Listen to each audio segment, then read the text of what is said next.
হবে না। আর এটা আমাদের কলিযুগ, সৎসঙ্গে স্বর্গবাস, অসৎসঙ্গে সর্বনাশ। কলিযুগটা গোটাটাই সর্বনাশ, কারণ আমরা পাপ করতে এসেছি, পূর্ণ করতে নয় কলিযুগে।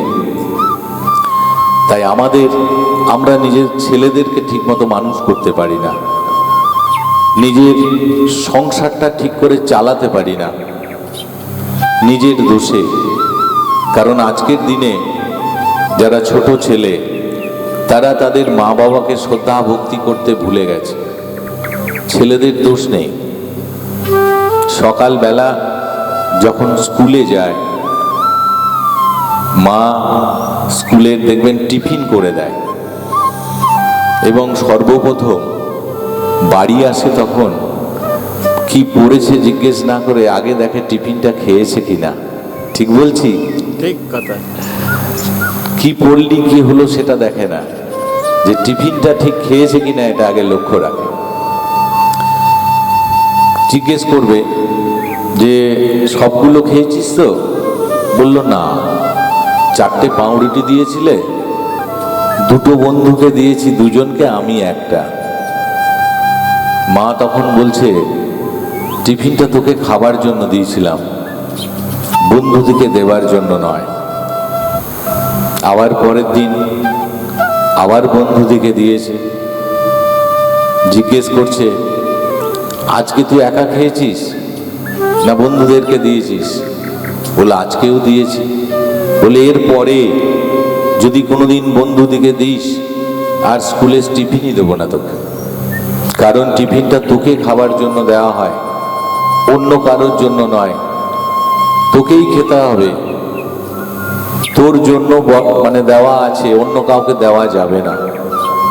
ছেলে মায়ের কথা মতো প্রতিদিন স্কুলে যায়, মাকে বলে না।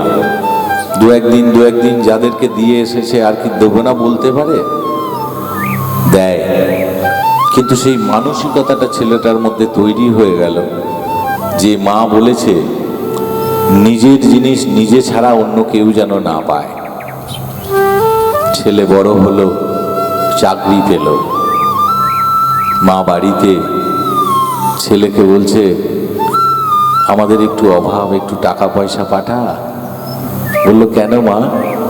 তুমি তো সে শিক্ষা দাওনি, আমি তো রোজগার করছি আমার জন্য, অতএব তোমাকে পাঠাবো কি করে? সেই শিক্ষাটা তখন দিলে হয়তো পাঠাতাম। তুমি তো এটাই আমাকে শিখিয়েছো যে নিজে রোজগার করবি, নিজে খাবি, নিজে থাকবি, নিজে ভালো থাকবি, অপরকে নয়। এটা আমরা গোড়াতেই ভুল করে ফেলি। গীতা, ভাগবত, চণ্ডী, মহাভারত আমরা অনেক পড়ি। আমি স্বামীজির আদর্শে সব জায়গায় প্রবচন দিই। 39 বছর 5 মাস 7 দিন বেঁচেছিলেন যে মানুষটা, স্বামী বিবেকানন্দ।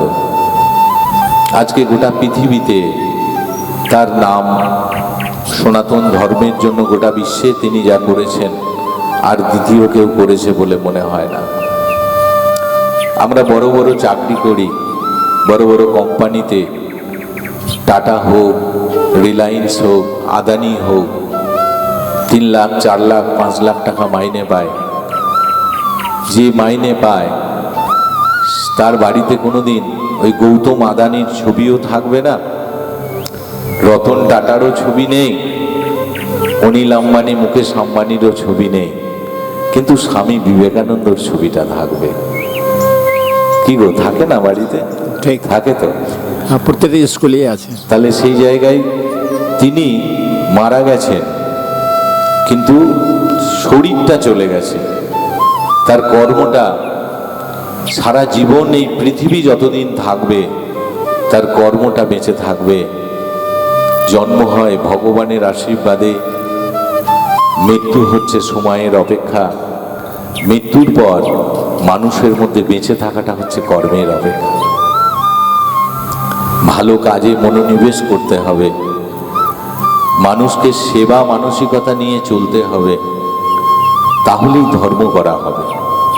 তা না হলে আমি সবসময় হরিনাম করলাম, কৃষ্ণ নাম করতে হবে। একবার কৃষ্ণ নামে যত পাপ হরে, মানুষের সাধ্য নেই তত পাপ করে। কিন্তু আমি যদি কর্মের মধ্যে থেকে সময় না পাই, সকালবেলা উঠে দেখবেন রাস্তায় অনেকজন স্বামী স্ত্রী ভোরবেলা হাঁটতে বেরিয়েছে। কেন? বলছে সুগার আছে, ডাক্তারবাবু বলেছে 5 কিলোমিটার হাঁটতে হবে। কেউ বলছে প্রেশার আছে।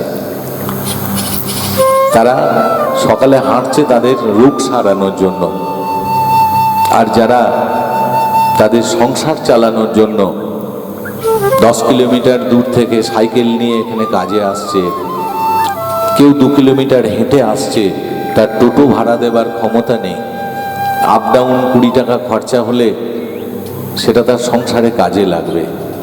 পায়ে জুতো নেই, খালি পায়ে। তাহলে একজন সকালবেলা হাঁটছে রোগ সারানোর জন্য, আর আরেকজন হাঁটছে তার কি করে সংসার চালাবার জন্য। দুজনেই কিন্তু হাঁটতে বেরোচ্ছে। আর আমরা যারা রোজগার করি, যাদের অনেক টাকা পয়সা আছে, দেখবেন রাত্রিবেলা ঘুমের ওষুধ খেয়েও ঘুম হয় না। কিন্তু যারা খেটে খায়, যাদের বাড়িতে এসি নেই, এমনকি ফ্যানও নেই, হয়তো একটি পাখা আছে, বারান্দায় যখন একটা মাদুর পেরে বাইরে উঠানে ঘুমাচ্ছে, দেখবেন শোয়া মাত্রই ঘুমিয়ে যাচ্ছে। কারণ সুখ কখনো পয়সা দিয়ে কেনা যায় না। যতই পয়সা থাকুক না কেন, আমি সোনার ঘাটে শুলেও ঘুম কিন্তু আসবে না যদি শান্তি না থাকে, সুখ না থাকে। তাতে আপনি মাটিতে শুলেও সেই সুখ থাকলে আপনি ঘুমিয়ে যাবেন। কারণ যত বড় বড় হসপিটাল, যেখানে গেলে একবার 10 লক্ষ, 20 লক্ষ, 25 লক্ষ খরচা হচ্ছে, কোনো গরিব মানুষের ছেলে মেয়ে বউ অ্যাডমিশন হয় না। যাদের আছে তাদেরই হয়। কারণ আমরা ছেলেকে সম্পদ, মেয়েকে সম্পদ, সংসারটাকে সম্পদ না বানিয়ে সম্পত্তির দিকে বেশি নজর থাকে। যখন বয়স্ক বাবা বিয়ে থা হবে, ছেলের নাতি নাতনি হবে, 3 তলা বাড়ি করেছে। কারণ আমাদের 40 বছর হয়ে গেলে স্কুলের এডুকেশন সার্টিফিকেট 0, আর কোনো চাকরি নেই। 60 বছর হয়ে গেলে রিটায়ারমেন্ট, আর 70 বছর হয়ে গেলেই হাঁটুতে ব্যথা। যখন বাবা বলবে যে আমাকে একটু উপরে দিয়ে এসো, সারা জীবনটা তার জন্য চলে গেল ছেলেদের জন্য কর্ম করে। 1 দিন 2 দিন 3 দিন পরে তখন বলবে ছেলের বৌমা হোক কেউ বা শাশুড়ি হোক যে বারে বারে উপর যাবার দরকার নেই, এই সিঁড়ির তলায় একটা চৌকি দিচ্ছি, এখানেই শোবে, প্রতিদিন কেন উপরে তুলব। ঠিক আসবে এরকম দিন, যদি সেইভাবে মানুষ না করেন। মানুষ করতে হবে। এখন দেখবেন কোর্টে ম্যাক্সিমাম ডিভোর্স কেস, সুপথে করিয়া গমন, পথ যদি হয় দেরি, সুন্দরী নারী যদি দেখতে হয় পরীর মতন, তাকে যেন কখনোই বিয়ে করতে নেই, তার গুণ দেখে বিয়ে করতে হয়। তা এত ডিভোর্স হচ্ছে, এত ঝামেলা হচ্ছে, সবই কি ছেলের বাড়ির দোষ না মেয়ের বাড়ির দোষ? না। ফেসবুকে একজন লিখেছিল যে প্রত্যেক মা বাবা যদি তার মেয়ের মা বাবা আর কি তত্ত্বাবধানে থাকে, তাকে বৃদ্ধাশ্রমে যেতে হবে না। মেয়েরা যদি বিয়ের পর তার মা বাবাকে দেখার সুযোগ পায়।